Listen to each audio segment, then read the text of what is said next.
So the Sisters of Battle appear to be on top this week, taking home the title at an enormous Warhammer 40k tournament, and seem to be having a bit of success beyond that as well. Let's take a look at a few army lists for the Imperial Faith and see what's being used to attain such miraculous results.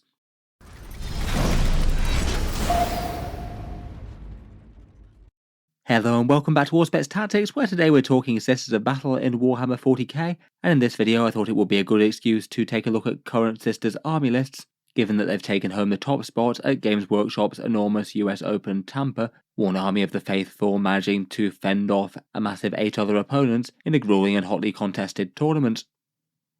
Sisters in 40k have had a bit of a rough ride at the start of 10th edition. Certainly on their release, the codex really was quite an unbalanced one. Lots of overcosted units, and particularly their more iconic elite fighting infantry. And with the changes to melter weapons, they really tend to struggle against tanks and heavy armour, despite the big punches that miracle dice can add to it. Before the balance pass, they seem to have a win rate of around about 41%, definitely right towards the bottom of the 40k power spectrum, and they were perhaps fairly heavily dependent on Imperial allies like Knight Armigers even to get to those kind of numbers.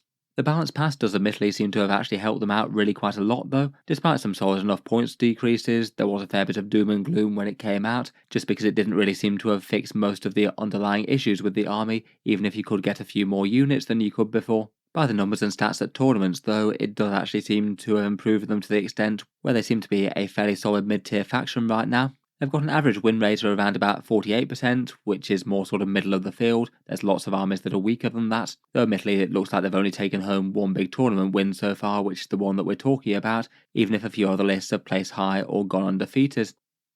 It maybe does feel that they're still struggling to reach those kind of numbers though, and perhaps having to build lists in slightly weird ways to have to do so. Some lists definitely fall back on heavy armor spam, mainly revolving around castigators, maybe a few exorcists, or going all in for lots of multiple small unit chaff squads. The Sisters do get a few good ones with things like Crusaders in small numbers, Death Cult Assassins or Arco-Flagellants, and add in a few allied assassins for some lone operative goodness, and you can get an army that can score quite big and have quite a lot of annoying things to hold up the enemy.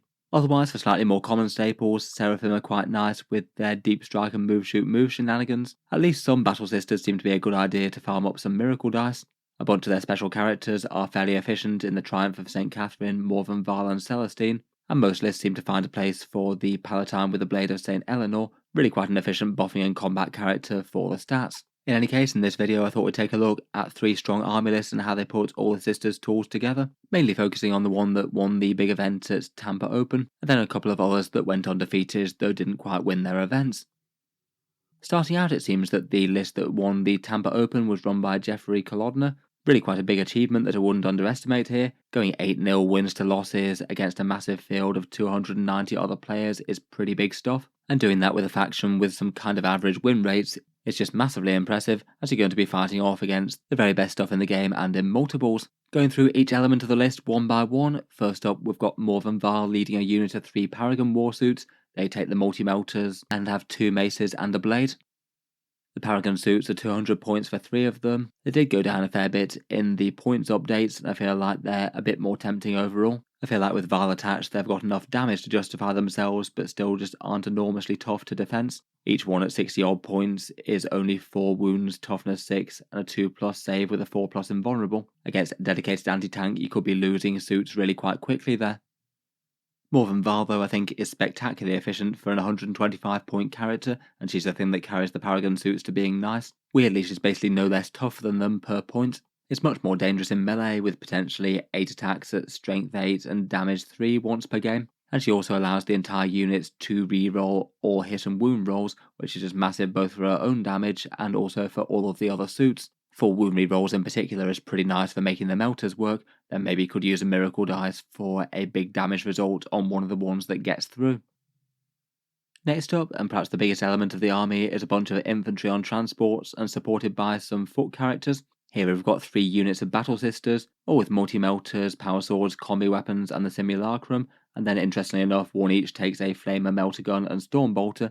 Looks kind of fun for a bit of fluffy Holy Trinity on the special weapons there. Otherwise there's a cheap Horde unit of the Sisters Novitiate, 5 Retributors with multi-melters, and there's 2 Immolators to transport some combination of that. I strongly suspect that one of the Retributor squads would ride in the Immolator for the wound rerolls, maybe with the Palatine attached perhaps. and I'd guess that the other one might be used to split a Battle Sister squad, so you've got one half of the squad in the Immolator as a nice 5-woman unit, and maybe you could use the other one just to do some grunt work like capturing or scoring some points. Then we've got the Palatine with the Blade of St. Eleanor, and a Magifier with the Litanies of Faith, and Junitha Rita for her big days with the command point farming.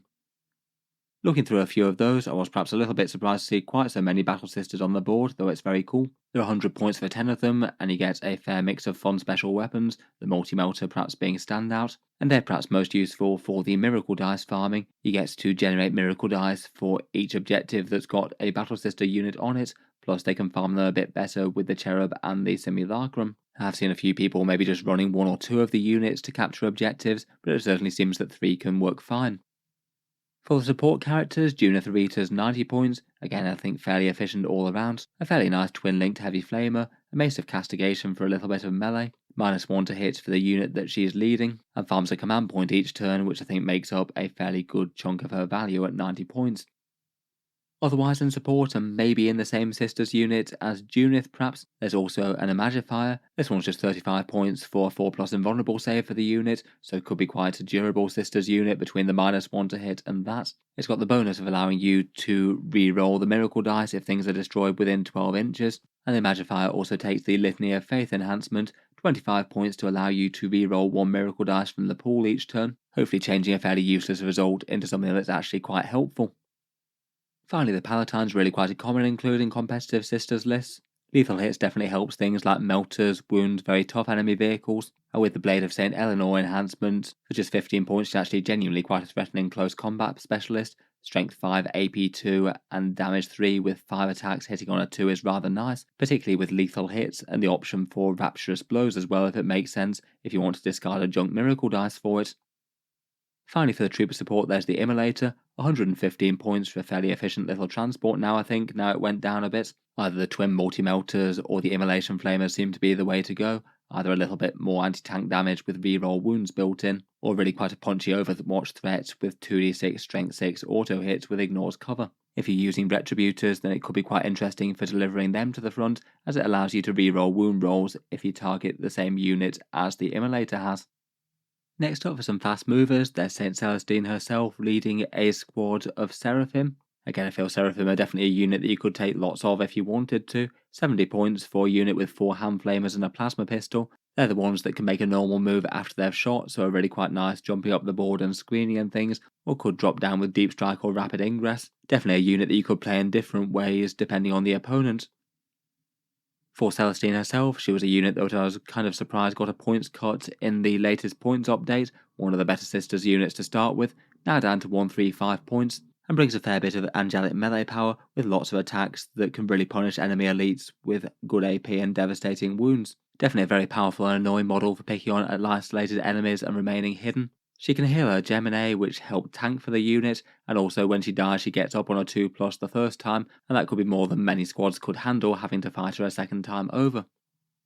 Then for other vehicle units beyond the Immolators, there's also a couple of Castigators, each of those taking a battle cannon and 2 individual mortifiers as well. As there's just one of them, the mortifiers get to be anchorites, and they take the heavy bolters and the buzz blades as well, giving them a lot more punch against tanks with twin-linked attacks in close combat.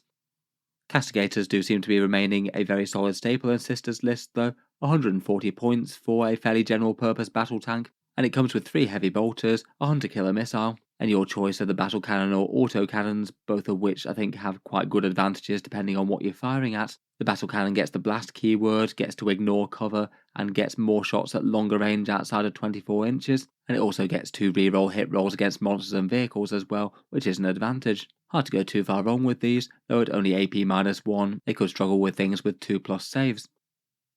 Finally for the list, there's just a little bit of objective and secondary type support, a single unit of 2 Death Cult Assassins, a fast moving unit that can potentially beat up a small infantry squad in a pinch, but is mainly just good just for turning up and doing secondaries and things, at an absolutely tiny investment for the price as there's just 2 of them. And then finally there's the ever popular Calidus Assassin, jumping on and off the board, doing secondaries, messing with enemy stratagems, and potentially even assassinating a character in a pinch. Definitely wouldn't hurt to have them jumping around while the rest of the list does its thing to try and focus on getting the secondary points, while the rest goes for primaries. Overall, I do think it's really quite a cool list, really quite a well balanced one as well, not skewing too hard to any one set of units. I do have a feeling though that this might be one of the sort of lists that if it's played absolutely to its maximum potential, it's going to do far better than someone just coming to the faction and trying to make their best out of the units. I feel like there's a fair few squads here that are either fairly fragile or just don't have the most enormous damage dealing profile if they don't go into the exact right thing that they need to.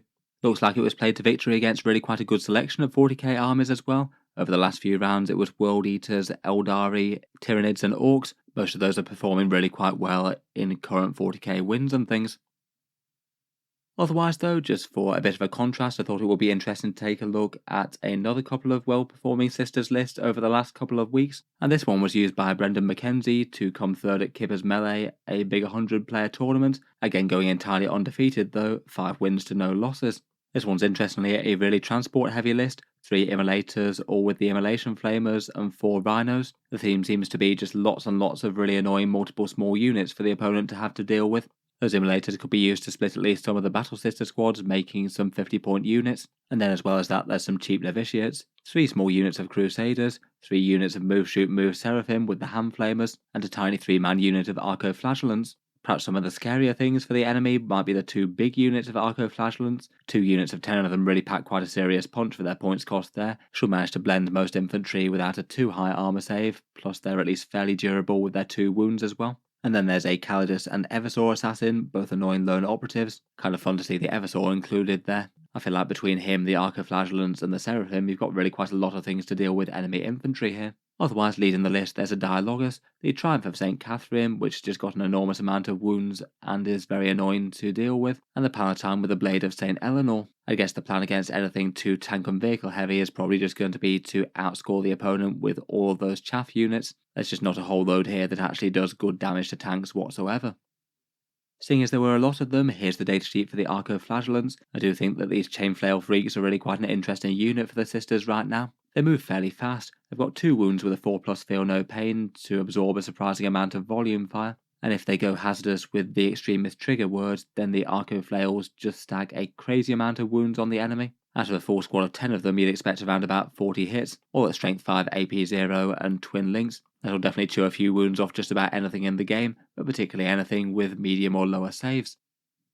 Finally, for the last undefeated Sisters list, this one was run by Scott Ketchum, who used it to take second at Michigan GT, again going 5-0 undefeated though, and again at a really big tournament of 125 players. Interestingly enough, this one looks like it's basically Arco-Flagellants plus armor. There's 2 Castigators and 2 Exorcists here, this time one of the Castigators trading out the Battle Cannon for an Auto Cannon. Otherwise we've just got the 1 unit of Battle Sisters this time. I'd guess they might just be going with the Palatine, which again is here with a Blade of St. Eleanor, though I guess both the Dialogus and the Triumph will be options as well. Otherwise, Morven Var's back once more, leading a unit of 3 Paragons with multi-melters. There's 1 unit of the 5 Seraphim, 2 small units of Crusaders for objectives, and those 3 big units of Arco-Flagellants look like they'd be fairly intimidating in the midboard, and there's some Rhinos that could help them move up. Finally, there's the near ubiquitous Calidus assassin jumping on and off the board for secondary things.